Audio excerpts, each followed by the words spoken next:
हर हर महादेव सभी को। जय माँ दुर्गा। आप पर और आपके परिवार पर दुर्गे माँ की हमेशा कृपा दृष्टि बनी रहे। दुर्गा सप्तशी 5वां अध्याय। देवी की स्तुति अम्बा के रूप में प्रसन्नता।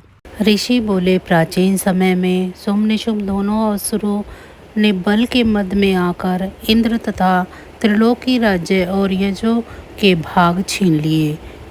उन्हीं दोनों ने सूर्य, चंद्रमा, कुबेर और वरुण का अधिकार पा लिया। वायु एवं अग्नि का काम भी वे ही करने लगे। देवताओं को अपमानित, पराजित एवं राज्य भ्रष्ट करके स्वर्ग से निकाल दिया।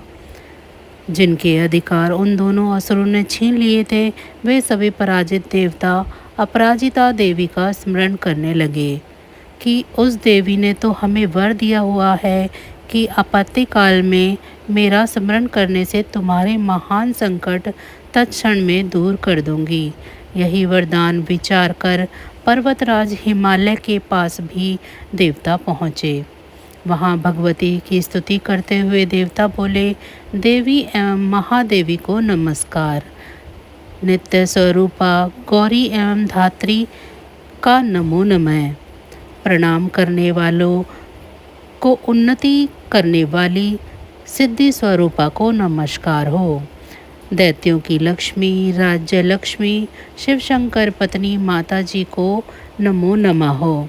दुर्गा संकट के पार करने वाली दुर्गा पारा, सार रूप सारा, सर्वकारिणी ख्याति कृष्णा धूम्रा देवी को निरंतर नमस्कार हो। अत्यंत सुंदर एवं अत्यंत भयंकर रूप उस देवी को बारंबार प्रणाम हो। जगत की प्रतिष्ठा रूप कीर्ति देवी को नमो नमः हो। जो देवी सभी प्राणियों में चेतना कहती जाती है, उसे बारंबार नमस्कार हो। जो देवी सभी प्राणियों में चेतना की जाती है, उसे बारंबार नमस्कार हो। जो देवी सभी प्राणियों में निद्रा रूप से कही गई है, उसे नमस्कार, उसे बारंबार नमस्कार हो। जो देवी सभी प्राणियों में निद्रा रूप से कही गई है, उसे नमस्कार है, उसे बार बार नमस्कार हो। जो देवी प्राणियों में क्षमा शक्ति तथा तृष्णा रूप में स्थित है, उसे नमस्कार हो, उसे नमस्कार हो, उसे बार बार नमस्कार हो। जो देवी सभी प्राणियों में कांति रूप में स्थित है, उसे नमस्कार हो, उसे नमस्कार हो, उसे बार बार नमस्कार हो। जो देवी सभी प्राणियों में भांति कांति और जो लक्ष्मी रूप में स्थित है, उसे नमस्कार हो, उसको नमस्कार है, उसको बार बार नमस्कार है। जो देवी समस्त इंद्रियों तथा संपूर्ण जीवन मात्र की अधिष्ठात्री है, उसे समस्त जीव मात्र में निरंतर व्याप्त रहती है, उसको बार बार नमस्कार है। जो देवी सारे जगत में व्याप्त होकर चैतन्य रूप में स्थित है, उसे बार बार नमस्कार हो। प्राचीन काल में अपने मनोरथों की सिद्धि के लिए देवताओं ने जिस देवी की स्तुति की, इसी प्रकार कई दिनों तक सुरपति इंद्र जिनकी सेवा करता रहा, वह मंगला स्वरूपा परमेश्वरी हमारा मंगल एवं कल्याण करे और हमारी आपत्तियों को दूर करे। दुष्ट दैत्यों से संतापित हम संपूर्ण देवता जिस भगवती ईश्वरी को नमस्कार कर रहे हैं और भक्तिपूर्वक नम्रता के स्वरूप मनुष्यों द्वारा स्मरण किए जाने पर उनकी विपत्तियों का नाश कर देती है, वह हमारी भी सभी विपत्तियों को दूर करे। ऋषि बोले, हे राजन, सभी देवता जब इस प्रकार भगवती की स्तुति कर रहे थे, उस समय श्री गंगा जी के जल में स्नान करने के लिए श्री पार्वती जी आईं। उस समय सुंदर भुवों वाली पार्वती जी ने देवताओं से पूछा कि तुम लोग किसकी स्तुति कर रहे हो। तब उनके शरीर कोश से प्रकट होकर शिवा बोली, हे देवता, तुम शुंभ दैत्य से सताए हुए एवं संग्राम में निशुंभ से पराजित हुए मिलकर मेरी ही स्तुति कर रहे हैं। श्री पार्वती के शरीर कोश से श्री अंबिका जी का प्रकट्य हुआ। इसी कारण सारे जगत में कोशकी के नाम से प्रसिद्ध हुई। इस प्रकार जब कोशकी प्रकट हुई, श्री पार्वती रूप में काली हो गई, अतः हिमालय में रहने वाली काली का नाम विख्यात हुआ। उसके अनंतर शुंभ निशुंभ के सेवक चंड तथा मुंड ने वहां आकर उस अंबिका देवी को देखा और जो उस समय परम सुंदर रूप धारण कर रही थी। उन दोनों ने शुम्भ दैत्य को जाकर कहा कि हिमालय को अपनी कांति से प्रकाशित करती हुई परम सुंदरी स्त्री वहाँ बैठी है।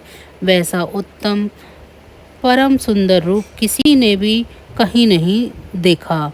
हे असुरराज, वह देवी कौन होगी, इस बात का आप ही पता लगाएं और उसे ग्रहण कीजिए। वह स्त्री क्या है?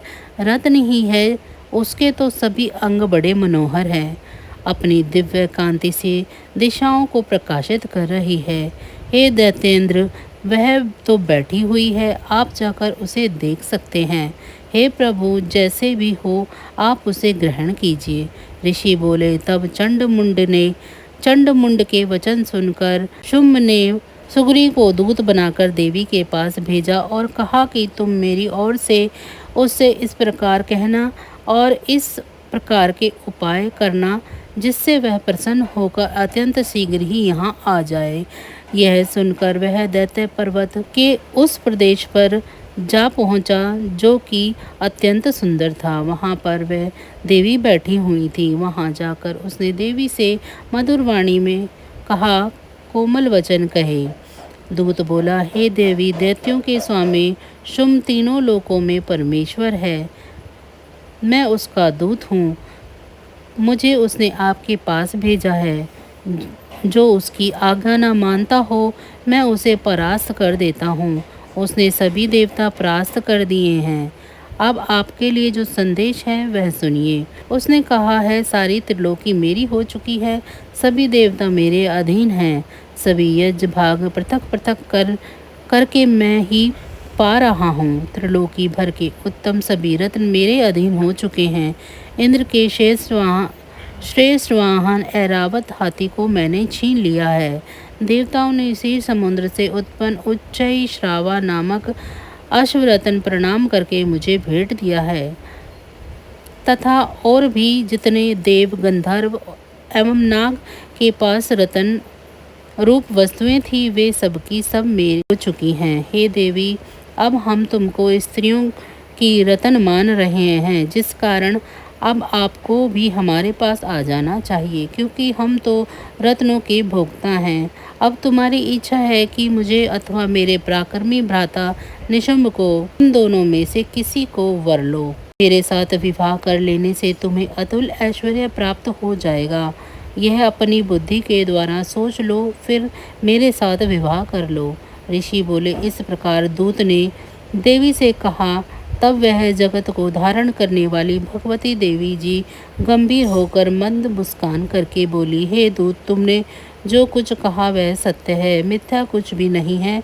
इसमें संदेह नहीं कि शुम्भ त्रिलोकी का स्वामी है और निशुम्भ भी वैसा ही है, किंतु मैंने प्रतिज्ञा की हुई है, उसे किस प्रकार से मिथ्या करूं। प्रतिज्ञा इस प्रकार है कि जो मुझे युद्ध में जीत ले एवं मेरा अभिमान तोड़ दे और संसार में मेरे समान बलधारी हो, वह मेरा भर्ता हो सकता है।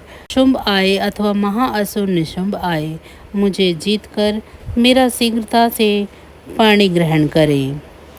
दूत बोला, हे देवी, तुम्हें अभिमान है जो इस प्रकार की बातें मेरे सामने कर रही हो। भला कहीं त्रिलोकी में ऐसा कौन सा पुरुष है जो शुम्भ निशुम्भ का सामना कर सके। सारे देवता तो दूसरे दैत्यों का सामना भी नहीं कर सकते। देवी बोली, हे दूत, इसमें कोई संशय नहीं है कि शुम्भ बलवान और निशुम्भ भी पराक्रमी है, पर मैं करूं तो क्या करूं। प्रतिज्ञा करने से पहले यह बात मैंने सोची नहीं थी।